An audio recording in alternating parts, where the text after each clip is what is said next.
Thanks for the invitation. I'm working with the Centre for Independent Living, and we're delighted to be involved with this initiative by the Equality Rights Alliance. Independent living, in some senses, our clothes has been stolen over the last number of years. We see it as a philosophy. It's based on choice, control and self-determination for people with disabilities.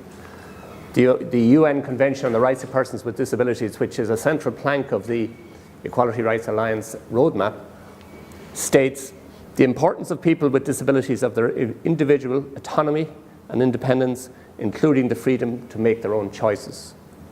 And we need to reflect on that, and perhaps one of the best ways we can do that is in the context of the following quotation. Having a stranger put you on the toilet isn't a lot of fun.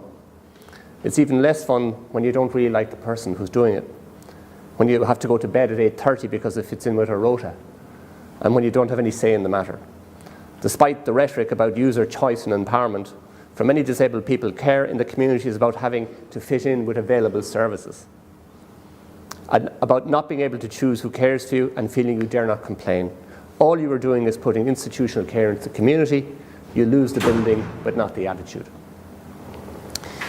Article 19 of the UN Convention is one that's very close to our heart because it states that personal assistance necessary to support living and inclusion in the community is a right. The reality is somewhat different. 3,000 people at the moment living in institutional care. 5,500 people who do not have the necessary personal assistance to live independently in the community, according to the National Physical and Sensory Disability Database. And for those people who do live in the community, like myself, the question of choice, control, and the direction of our service still remains a moot point to a large extent.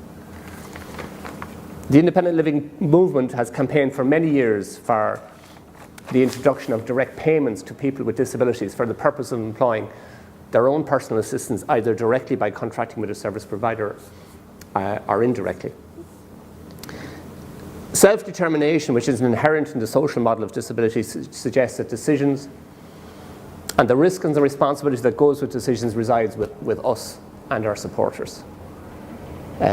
Some people with disabilities require capacity to make those decisions and will require capacity to direct their own services. The UN Convention, again, is quite explicit in this regard. It says people with disabilities should have the opportunities to be actively involved in decision-making processes about policies and programs, including those directly concerning themselves.